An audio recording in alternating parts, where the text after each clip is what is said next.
Assalamu alaikum. Hope you are doing well. If you are new to my channel, please subscribe and hit the bell icon. So in this video, I'm going to show you a Power Query problem and solution. So you can see that this data is not well formatted. Like it has a pattern. So the first one is full name, the next one is the email address, and then again full name and email address, full name and again email address, and in this column gender and phone number repeated. So we want to transform this data into like this. So name, gender, email, and mobile number. So this is our input data. Okay, so we want to do this. So in that case you need to go to this data tab. Okay, before that it's need to be a table. So just transform this into a table. So for that you need to press Ctrl and T, and if you press Ctrl and T, then it will just convert it to the table. So after converting to table, go to this data tab, from data, from table or range, and then so this one is that our table. So I'm going to show you first manual steps, okay, and then explain a little bit more robust way. So I need to remove these 4 rows, right? So this one, this one, this one, and this one. That's not necessary. So for that, home, remove rows, top rows, and give the number of rows. So 4. Then it will remove the 4 rows. Okay. Now we can see this, that this one is full name and this one is the gender, right? And this one is email and this one is the phone number. And again, so it's repeated, right? This is full name, again after one row, this is full name, after one row, again full name. So for that I want to extract that information, and for that I need to add an index column. Now you can see this 0 and then 2 and then 4 and then 6, those are having the first name and gender, right? So you can see a pattern, after one row it's being repeated. So in that case we need to use modulus function. So Power Query has a function called number.mod, which calculate the remainder. Okay, so it takes 2 number as input. So let me just do that.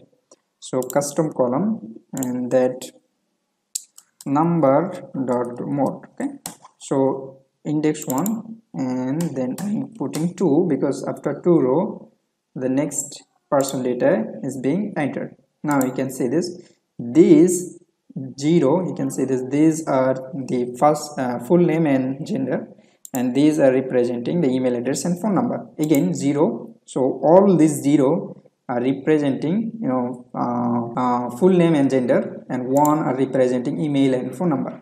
So in that case what I can do, I can just there are 2 ways, but let me just show you the simple ways. So I just want to change this to, if this modulus is equals to 0, that means that is the full name, right?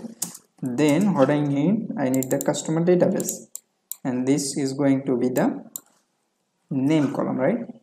And any other cases, that means 1 cases, just return null. So you can see this, that we get the name, right?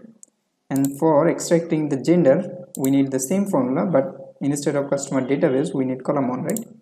So let me just copy the formula, just cut this, and again custom column, this one is going to be the gender, and this is going to be the formula. Just instead of this one, just use column 1, and we have this name and the gender. So now these, if I could get the name in this row, or if I could get the gender in this row, then this single row will represent a 1 person. So for that I just need to fill this data to down, and I just need this data to fill down. So now you can see this row representing a single person information, right? So for that, what I need to do, I need to filter out this information, right? This 0 1, I mean zeros section, right?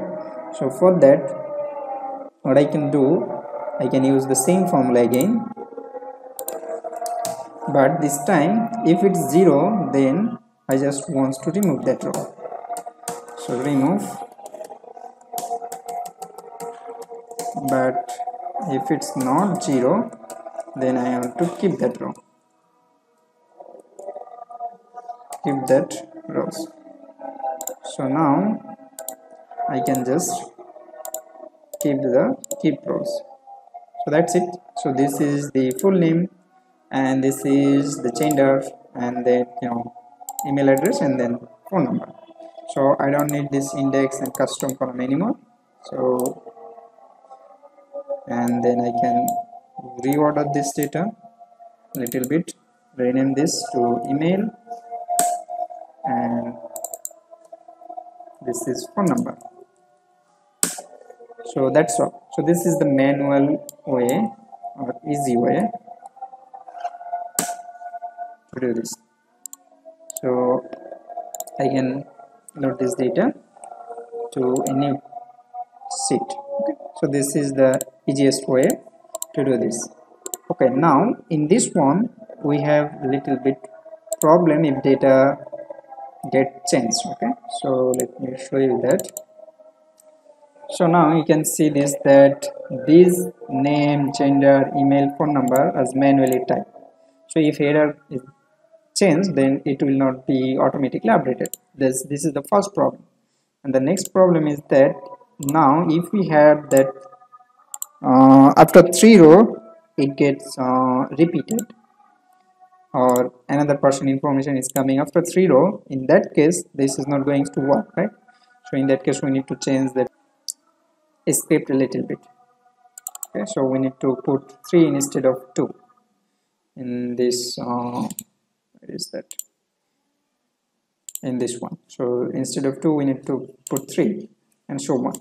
So that's a problem. So for that I have transformed the entire things into a function. So before that I want to show this add side by side with header.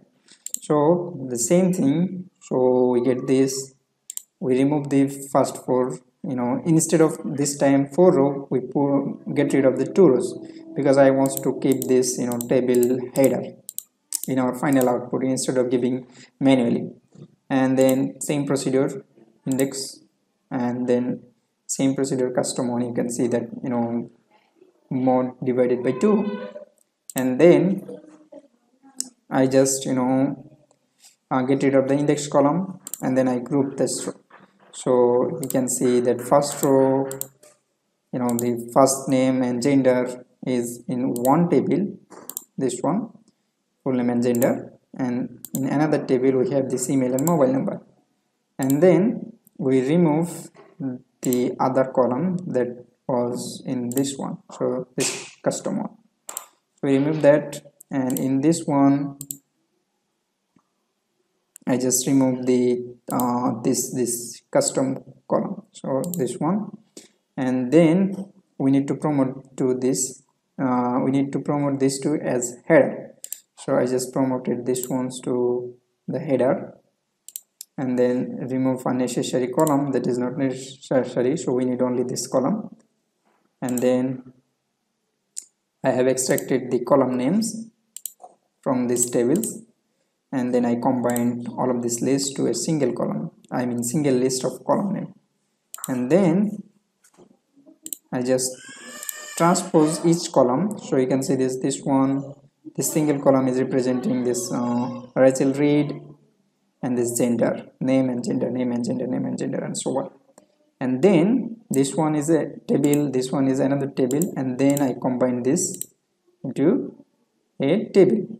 So before that, let me just show you. So you can see this table dot combine, and then transpose to so this table dot combine will combine all of this data from that 2 table. So if you have 3 table, then it will combine from 3 table. If you have 5 table, then it will combine from 5 table. Okay, and then I want to transpose that, because that was, each column was a information for a single person. Okay, so let me just show you in a different way. Just cut this and this.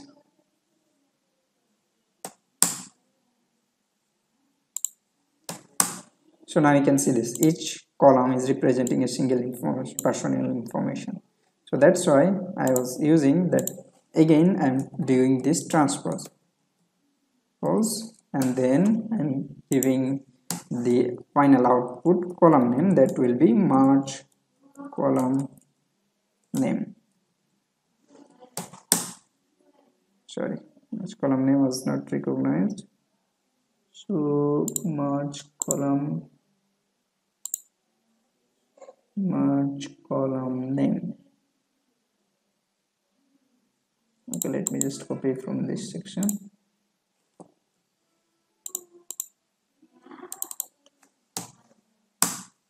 So that's it.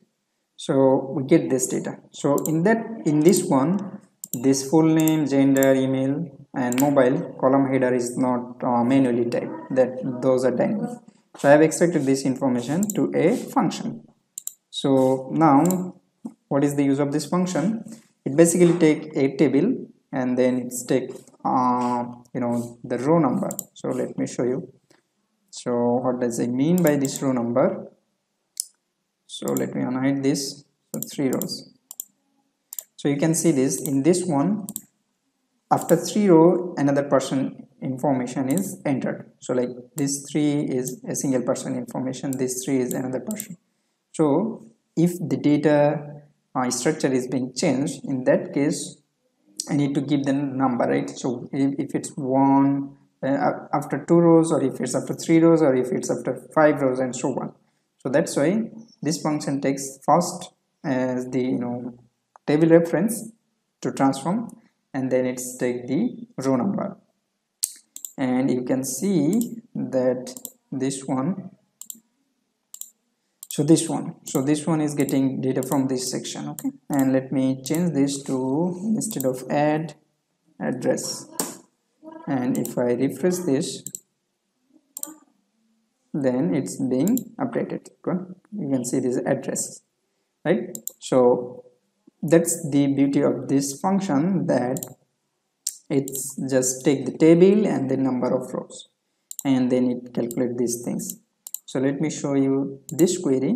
I'm just using that function, nothing else. Sorry.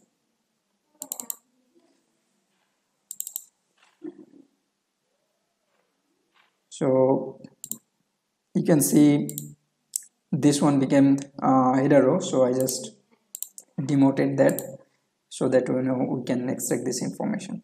And then it's using that function I have written.